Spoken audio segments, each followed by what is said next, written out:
Top of the morning to you, my fellow Ewoks and Clinkers alike. And today I really want to talk about Star Wars right now. But in this video, I want to talk about Star Wars Episode 1, Star Wars Episode 2, Star Wars Episode 1, 2, 3, 4, 5, and Star Wars The Clone Wars.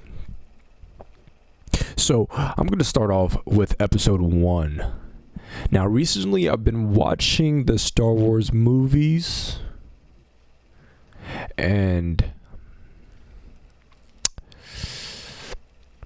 I'm a big Star Wars fan, and going back and seeing these movies is pretty hype, pretty nice to watch, nice and see. It's been a while since I've seen these, and man, Episode 1 is rough. I'm not even gonna cap to you. What are some of the big drawbacks? The acting is just dull.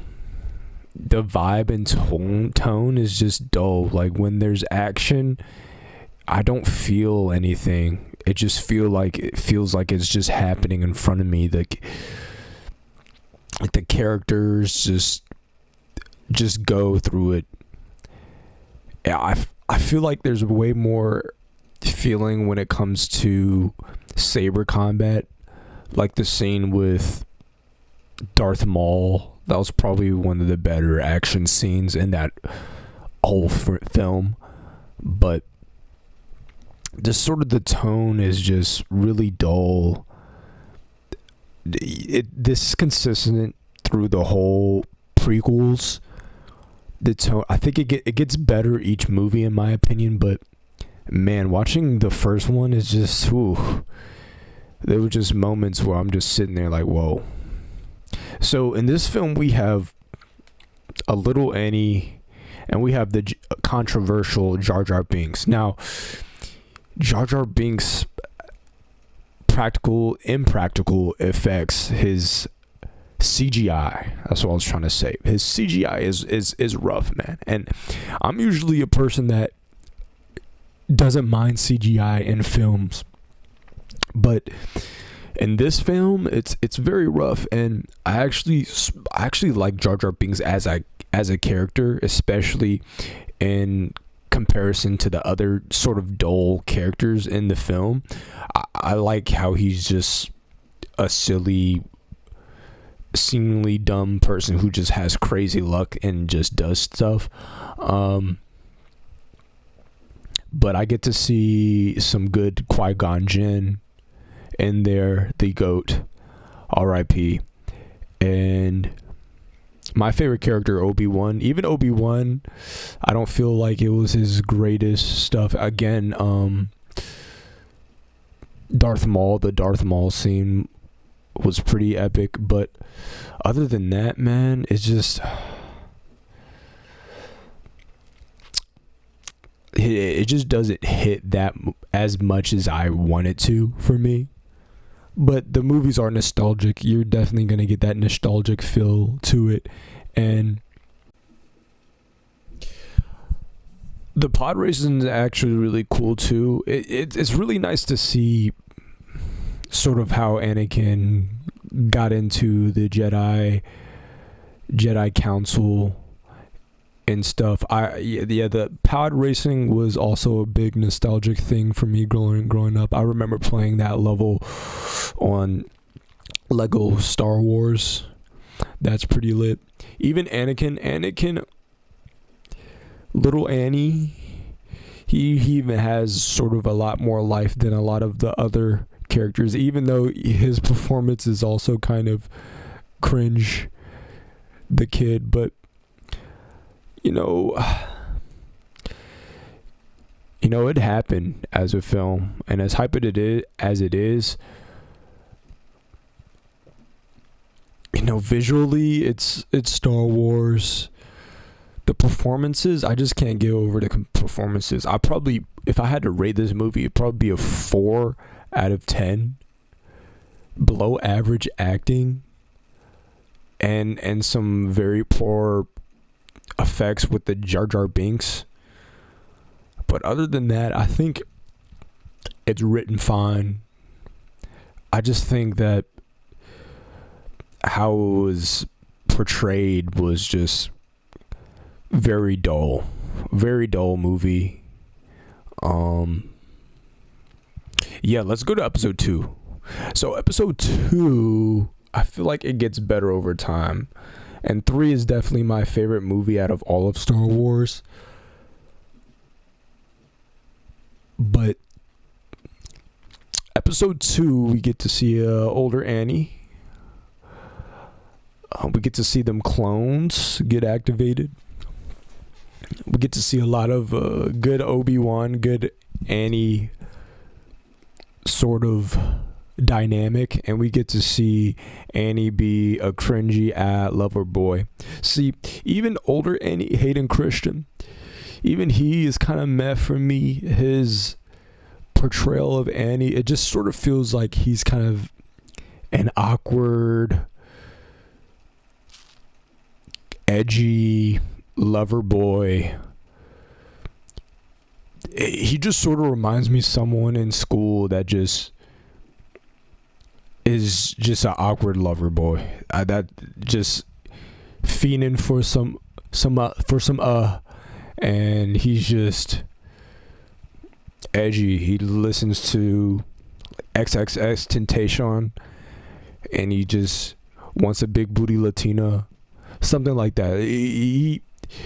It's funny. It's very funny. But I very much like the dynamic of him and Obi-Wan. That's one of my favorite dynamics in all of Star Wars. Thank the Lord for the Clone Wars, because we get to see a lot of better portrayals of these characters in these movies, and a more fleshed out universe in this sort of set timeline in this Star Wars franchise. And I really like how Boba Fett, or no, not Boba, Jango, and this, and Obi-Wan's sort of mission to kind of set things straight with this assassin. And you see Annie's and Padme's love sort of sprout. And Count Dooku, Count Doofus, he's definitely one of the hype moments in the scene at the end of the movie when he starts turning up on everybody. That's a very much hype moment. I really like this film. I like this film better than the episode 1. Am I too harsh for giving it a 4? I don't know. Maybe I am. Maybe it's average, but I can definitely give this one sort of a 6 or a 7. Now, I actually want to skip to episode 5. 1, 2, 3, 4, 5, 6. Episode 6. Episode 6, yes. I can count. I can't even count. Episode 6, what is the Rise of the Skywalker? Let me actually look this up so I'm not tripping. Okay, so episode 1 was The Phantom Menace. Episode 2 was Attack of the Clones. Episode 6 was The Force Awakens. Let's talk about The Force Awakens now. Well, episode 7. Yes, it will be episode 7. Holy cow. Yes, episode 7. Episode 7, I like episode 7. You know, the prequel trilogies are probably the worst acted, I would say, in my opinion. The sequel series, as much of a controversy and how much poo-poo it smears all over the Star Wars franchise in ways that are kind of different from a lot of people's. There's a lot of people say a lot about these sequel trilogies, but one thing that's good about them is they're probably arguably the best acted trilogy consistently throughout the films. I think either that one or the original series, the trilogy. But the Force Awakens. See, Rey Skywalker is a very controversial character for a lot of people. It's been a while since I watched the other ones, so I'm definitely going to make an updated version once I've watched all the other films.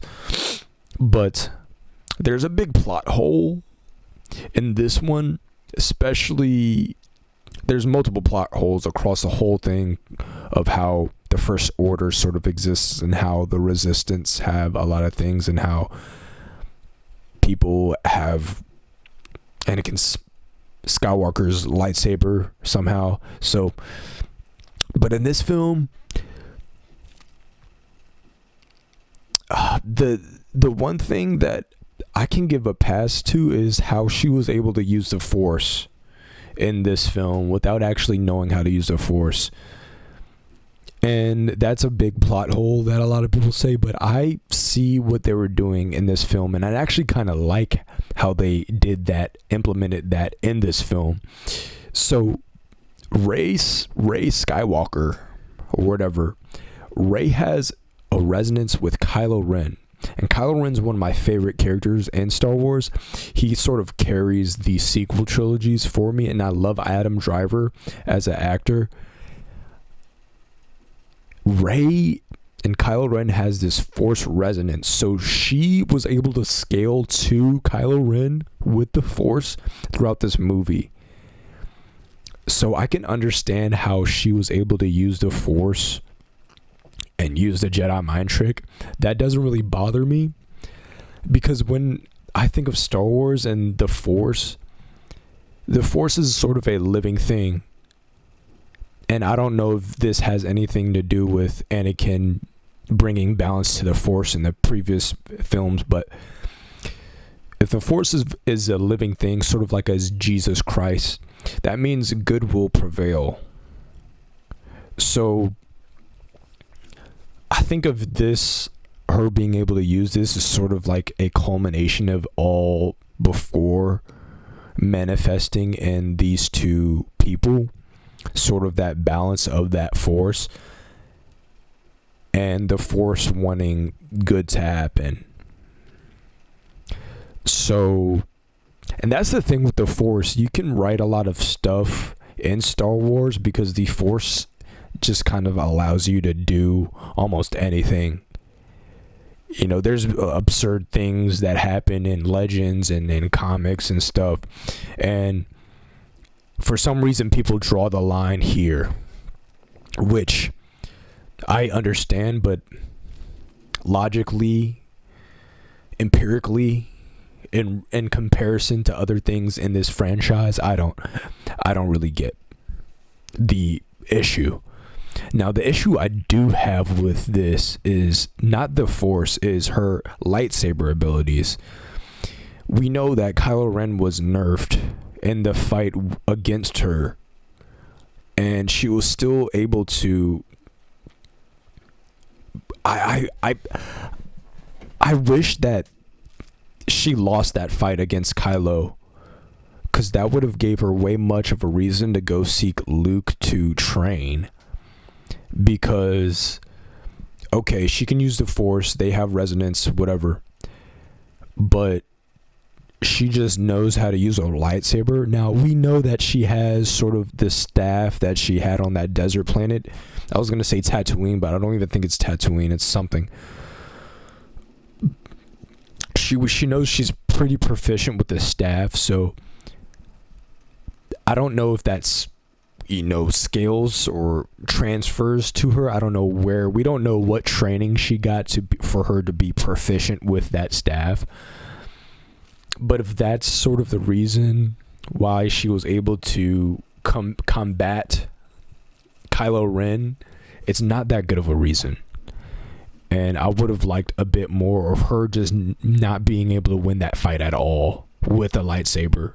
Maybe she did something with the Force, because they do have that resonance, but her being her physically was kind of much for me. And we see throughout Star Wars people having sort of a Mary Sue moment. We know Luke had one in the Phantom Menace, flying the pilot into the droid sort of command center thing. And this is definitely sort of a moment that I didn't really like for the character,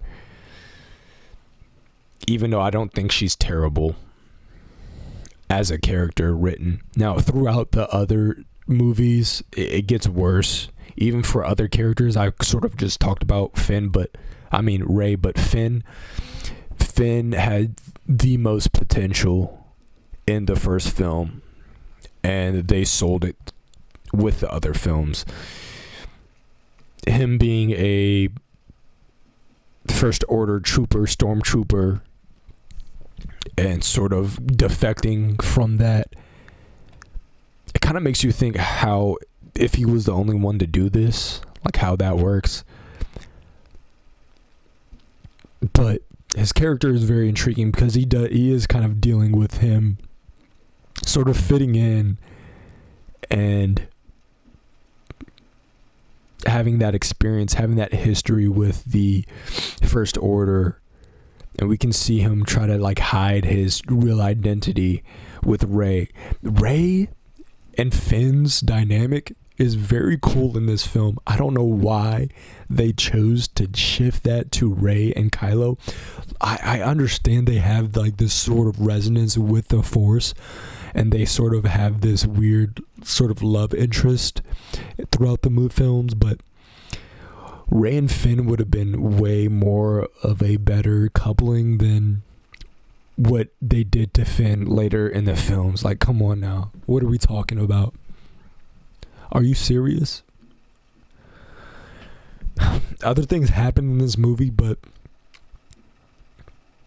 that wasn't really my problem. My problem is sort of the Rey stuff. And I've explained myself on how I think the Force stuff with Rey is acceptable, in my opinion, with the Force, knowing how the Force works, sort of, and what the Force is. I'm not a big comic book guy or I read all these books and stuff, but I have an understanding of sort of what the Force is and what it has, what powers it does. So knowing that Rey was able to do that is sort of fine, and that's sort of kind of what I wanted to talk about in this video. But I think I talked about episode 1, The Force Awakens, enough. Those were sort of its highlights. Its highlights were, I feel like whenever Kylo Ren was on the screen, I really liked his character, and Finn. Man, that was pretty good. If I were to rate this film, I'd definitely probably give it also a 6, 7, maybe even a 7. Probably leaning on the 7. I like this more than I did episode 1, maybe more than I did episode 2. But the next thing I want to talk about is the Clone Wars. My favorite Star Wars piece of, media, TV shows. Now, I just finished season 1 of the Clone Wars, and season 1, in comparison to the other seasons, it's pretty weak. There's a lot of inconsistencies. Like, one episode, Obi-Wan and Anakin are sort of tricked to drink this drink because they were with this bounty hunter, and the bounty hunter is trying to capture them. And at the end of one episode, they're like, here, take this drink, go drink it. And they're like, bruh, we know what you're trying to do here. I'm not slow, I'm not dumb. And they sort of switch the drinks out with people next to them, and they don't drink it. The next episode, they're locked up, and they literally say, oh, something was in a drink, we shouldn't have drunk that thing. And I'm like, but you didn't drink it. I thought you didn't do that. You did that? You just did that? Okay. So, first season is just them, the Clone Wars, the Separatists and the Republic just fighting for territory. So you kind of go around the Outer Rim. Isn't I think that's the thing, the outer planets, whatever part of the galaxy, and they're just battling for stuff. So you see a lot of perspective. You get to see one of my favorite Star Wars characters, Ahsoka, and I really like Anakin's portrayal, and Obi-Wan. I always like that dynamic, but you get to see another dynamic, Ahsoka and Anakin, and that's another dynamic that I really like. And yeah, I love the Clone Wars. I love how it sort of expands the universe, especially in that sort of time period with all the politicking and war and stuff like that, and the clones. But yeah, season 1 is probably going to be one of the weaker seasons. I remember late seasons was pretty peak.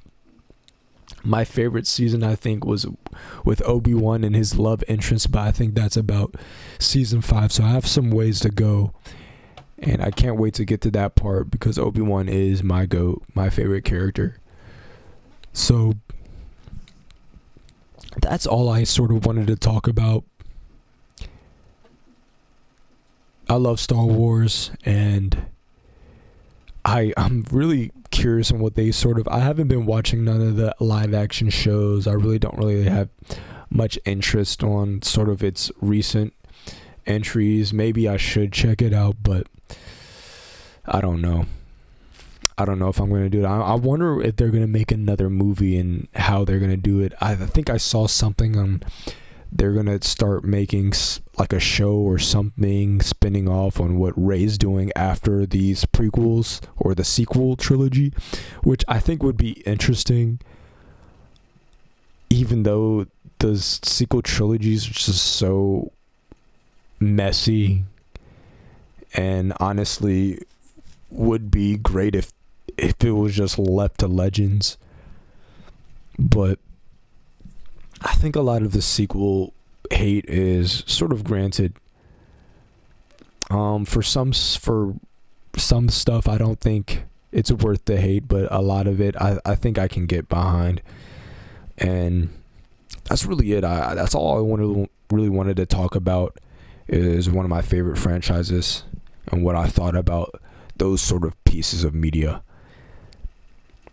I'll make another video probably talking about when I finish watching the original trilogies after a while and finishing the sequel trilogies and the prequel trilogy. So thank you. What do you think? Am I tripping?